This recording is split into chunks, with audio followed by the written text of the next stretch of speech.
Pengunjungnya meluber sampai kok kene ya kafe kiri jalan. Terus ngarepku enek jembatan sing gawe penasaran, khususnya pengunjung sing rong tau mrene, sing lagi mrene mesti jembatan niku pengen nyoba lur. Iki petunjuke uga jelas lur, akeh wahana ing ngisor ki berbatu gede-gede khas kali nang ereng-ereng Gunung Wilis lur, wilayah Nganjuk utawa Kediri. Glemping Bajulan, Kecamatan Loceret, Kabupaten Nganjuk lur.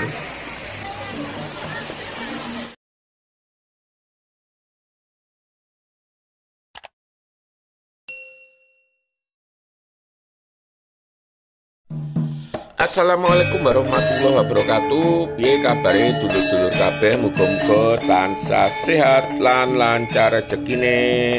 Pertigaan Desa Bajulan, Kecamatan Loceret, Kabupaten Nganjuk. Dina iki dulur-dulur bakal tak jak nang nggone papan wisata kang rame, kondang lan wis viral pirang-pirang tahun kepungkur iki lur. SDN Bajulan siji lur, terus tengen niku patung Jenderal Sudirman. Tetep iki Dusun Bajulan, Desa Bajulan, kantor desane lur, kanan jalan, Kecamatan Loceret, Kabupaten Nganjuk. Pemandangannya asri, ngrumbul, pancen salah siji kawasan lereng Gunung Wilis lur. Terus ono ambune aroma cengkeh lur, mergo nang kene iki salah siji komoditas pertanian penduduk cengkeh, terus yang keloro duren. Mesti wae uga palawija lur, tergantung musim. Ki lur, ki aku teko pancen tengah hari utawa awan, dadi mungkin lho ya kono wis rame, soalnya tak delok iki sebagian ya wis mudhun, sebagian isih budal. Lah kene iki ana sekolah teologi uga lur, kiri jalan mau. Kuwi mulai masuk area lur. Dadi ramene sampai njaba parkirane lur, deloken kiwa tengen dalan. Biasane gak sampai luber koyo ngene iki. Asline kene kan hutan pinus lur. Wilayah perhutani. Lah makane nang ngarep kono kuwi enek Dusun Magersari, termasuk Desa Bajulan, Kecamatan Loceret. Ki sing mudhun ya wis mulai akeh, mungkin wis mulai wingi utawa winginane lur. Sing budal uga akeh. Engko disepil antriane tiketan parkir lur ngarep kae. Saiki motorku tak parkir nang kene dhisik, warung langgananku kiri jalan kuwi. Sampai kok lagi lur, antrian mobil masuk kawasan wisata Jolotundo, Desa Bajulan, Kecamatan Loceret, Kabupaten Nganjuk. Ki sing padha wis mulih lur. Delok parkire sampai dalan nggo parkir saking wis bek iki. Terus ngisor kuwi parkir motor ana ratusan, beratus-ratus lur motor.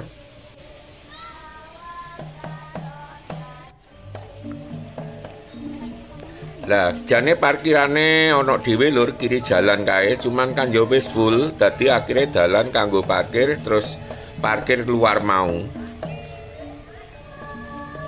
Kiri parkir mobil, kanan parkir motor. Lah ngarep kuwi ana gak enek tiketan lur, dadi gratis masuk kawasan iki. Mung bayar parkir ya mobil atau motor. Lagi pemeriksaan tas ya mau ngaturane enek apa ku masuk ke kawasan wisata ini nggak boleh bawa makanan dan minuman. Jadi kompensasi soko gratis panggonan, diharapkan pengunjung mengko makan dan minum di area sini. Cuma harganya sebenarnya ya normal-normal wae lur. delok lur pengunjunge meluber sampai kok kene ya kafe kiri jalan. Terus ngarep kuwi enek jembatan sing gawe penasaran khususnya pengunjung sing rong tau mrene, sing lagi mrene mesti jembatan niku pengen nyoba lur. Iki petunjuke uga jelas lur, akeh wahana. Lagi lur jembatan gantung. Amarga jembatan gantung terus ukurane uga cilik diatur lur gantian. Sekali lewat ya sekitar kurang lebih 10 atau wong 10 gantian lur. Dan jadi wisata iki daya tarike sing pertama mesti bumi perkemahan atau glamping iku lur. Antri nonton bioskop. Terus yang kedua, kali bening ngisor ki berbatu gede-gede khas kali nang ereng-ereng Gunung Wilis lur, wilayah Nganjuk atau Kediri. Infone tendone wis full booking lur. Dadi wis kabeh wis disewa, dadi entek umpama nyewa saiki 300 lur sehari semalam. Neng sak tenda iso dingge sak keluarga putra loro lur. Dadi lek dewasa nggih wong telu ya kenek. Lek karo bocah cilik-cilik iso wong 4 lur. Lagi kafene lur, bayuh ramene.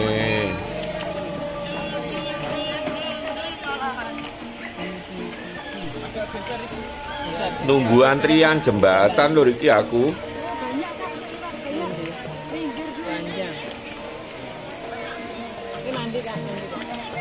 Ada kabelnya nggak perlu kebanyakan. Monggo Pak. Wis tak kayak YouTube ping 3 lho iki nggonmu iki. Beki ngisore kok. Beh kaline ya ruwame lur sing kungkum. Deloken kiwa nengen ngisor kae. Beh.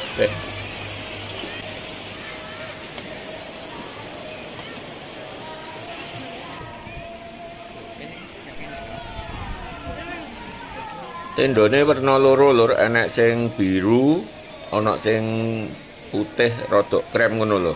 Sing jelas infone jumlahe sekitar 100 tenda sing disediakake lan wis full booking kabeh, wis disewa kabeh.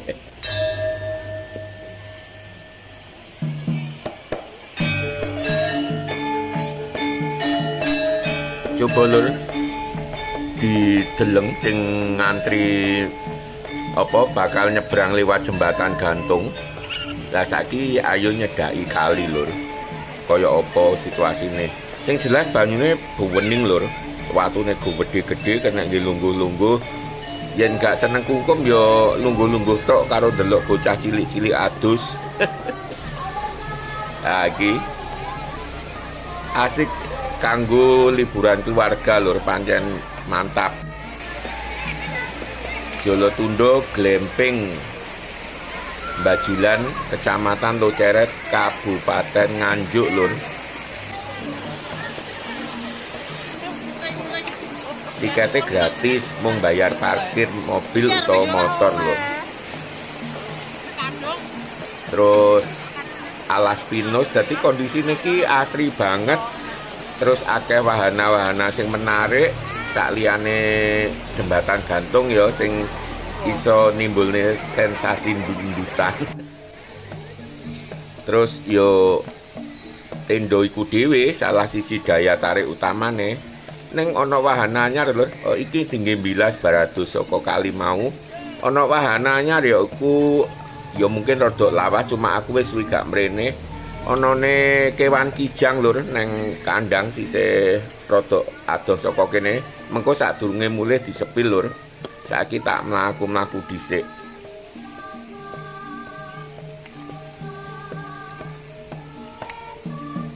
Tak sepilne toilete lur. Toilete ya resik lur. Terus apa jenenge bentuke ya unik ora mok sekedarnya kaya kamar kotak-kotak ngono kae. Wis nang akuran. Ngarep ka lho lur. Lah kiri jalan.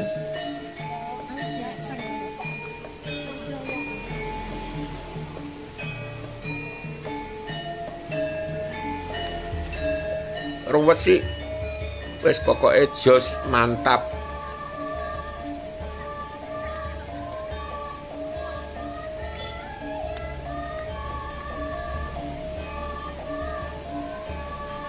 Ki aku tak nyedaki banyu pas ana sing debite gedhe lur, grojok.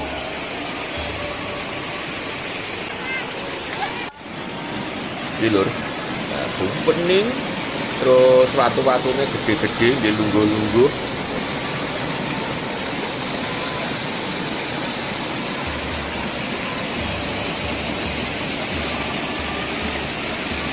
Ya kanggo apa ngeling-eling masa kecil lur.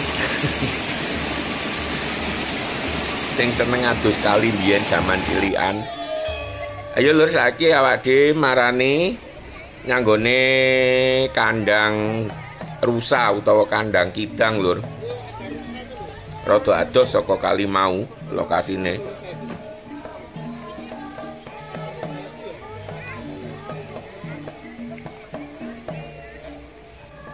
Lagi lur, kiri jalan iki lur, kandang kidang atau kandang rusa. Resik-resik lur.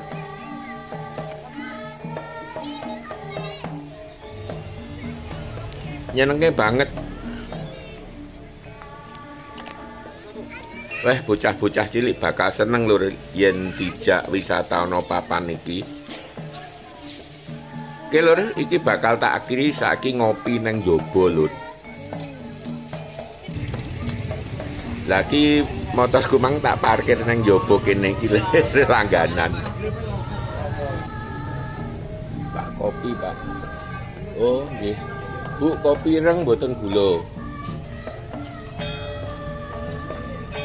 Yo monggo dari mboten napa santai mawon. Sikecaken. Bayek ya. Seneng enek wong goreng. Lagar lho. Nggih, ngombo-ombo e.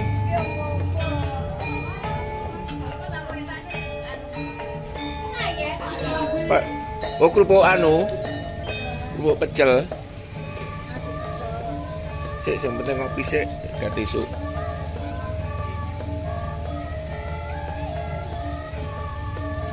Mak men napa to, Bu? Ningali napa-napa enten wonten. Niki napa niki? Krengsengan. Iwak pitik. Daging nggih. Niki sayure napa, Bu? Sawar.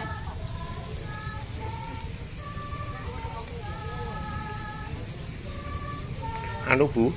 Kula makme soto mawon sekule sekuwedi nggih.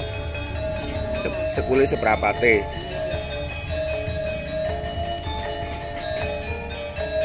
Kula teng ajeng. Aring lah. Nggih, kopi ireng tanpa gula, Mas.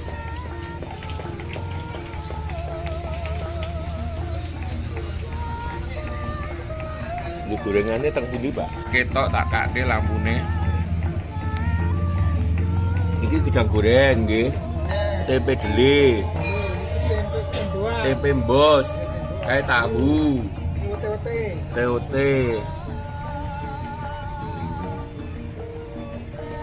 Gedang goreng favoritku lur. Cotone aromane mang lho aku malah pengen. Nah, sotone iki modele kaya soto pas nek enek wong duwe gawe ngono lho. Rasane khas. Bismillahirrahmanirrahim.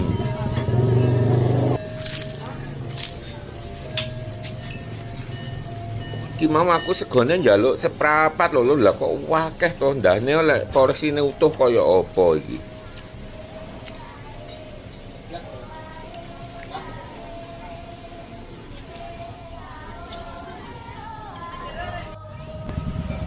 Lagi kopine sing kenthel wahit lho marem wis nyang sirah langsung krenyeng-krenyeng seger maksudnya.